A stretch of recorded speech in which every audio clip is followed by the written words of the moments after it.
Baka may uutang pa sa kapatid mo, ma. Sabihin mo na lang para ubusin na natin lahat. This is Anna. Being sarcastic to her mom, hindi niya naiwasan kasi siya na nga ang nagbigay pero siya pa rin ang masama.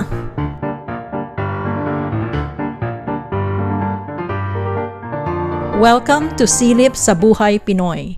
Mga kwentong tahimik pero totoo. A few days ago, masaya pa ang lahat. Anna, she's 30 years old. Medyo stable na yung trabaho niya. She felt a rare sense of pride. After years of overtime at pagtitipid sa lunch, she finally hit a milestone. 200,000 pesos sa isang passbook. Hindi lang ito pera. It was her family's first real safety net. She presented it to her mom like a trophy, thinking her mom would finally feel secure. Pero instead of a hug or relief, her mom's eyes narrowed. Para bang hindi victory ang nakita niya, kundi opportunity? May ganyan ka palang kalaking pera, bakit hindi mo na lang agad ibinigay? Anna explained na emergency fund yon. Matatanda na ang mga magulang niya and she wanted to be prepared. Katatapos lang niya bayaran yung utang sa boss niya from the last crisis. She really thought mapapahanga niya ang nanay niya sa pagiging wise niya sa pera. Pero pagdating ng Sunday, may emergency kaagad.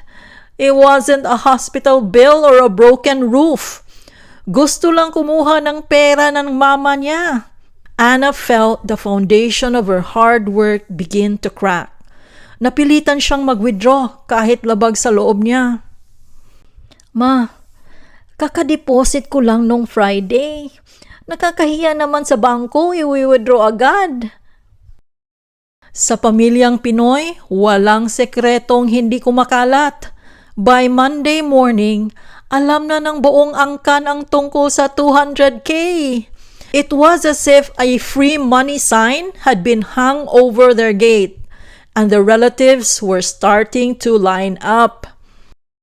Habang nag-aalmusal si Anna, lumapit ang tita niya. Hindi ito nangungumusta. Diretso agad sa 9,000 pesos na utang. When Anna said wala siyang maibibigay for the week, doon na nagsimula ang sumbatan. 9K lang naman, Ana. Eh di sa bangko mo kunin, di ba sabi ng mama mo marami dun? The pressure was building up. Anna's sarcasm finally slipped out dahil sa sobrang frustration. Hirap na siyang ipaliwanag na ang savings ay hindi extra na pwedeng ipamigay ng kahit kanino. Aba, tara na. Mang-hijack na lang tayo ng bangko para lahat tayo may pera. She retreated to her room.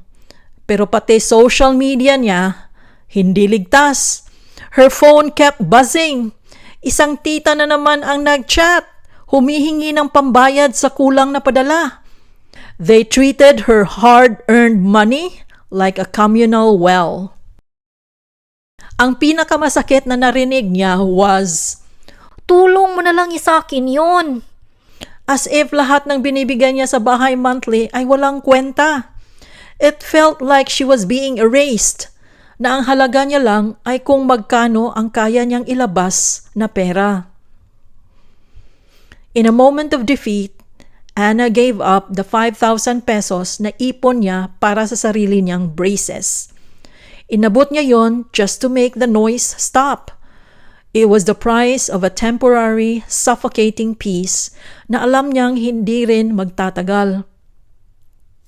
Ang dinner nung gabing yon was heavy.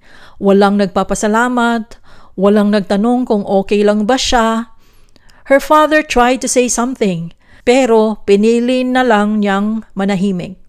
The system of the house was back to normal, but Anna was broken. Anna realized na ang pag-move out ay hindi lang usaping financial.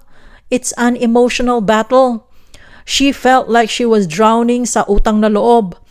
Mahal niya sila, pero yung pagmamahal na yun, unti-unti na siyang kinukulong. Finally, naintindihan na niya. You cannot educate people who benefit from your lack of boundaries. For the first time, Anna decided to be matigas.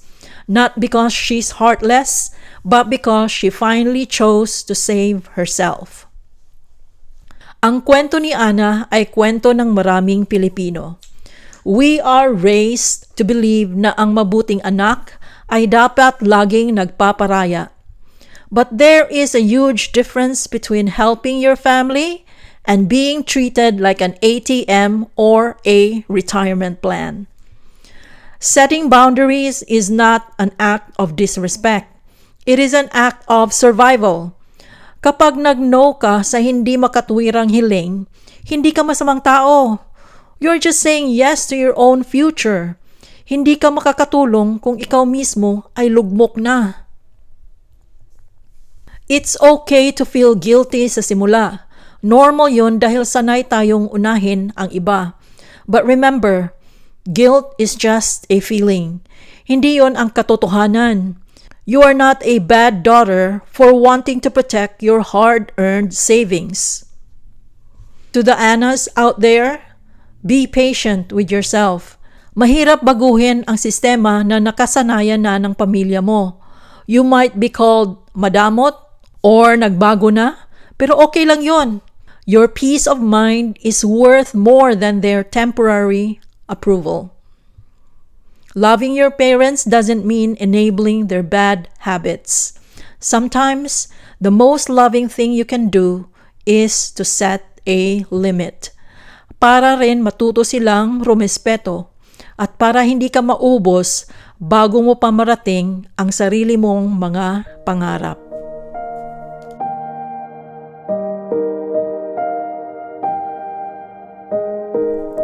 May nangyari rin bang ganito sa inyo? I-share nyo naman sa comments yung own stories ninyo. Nakakatulong din mabasa at marinig ang experiences ng iba. Sana may nakuha kayong kahit konting insight or reflection mula sa videong ito. Maraming salamat sa pakikinig at kung nagustuhan nyo ang content, please huwag kalimutang mag-subscribe. Hanggang sa susunod na kwento.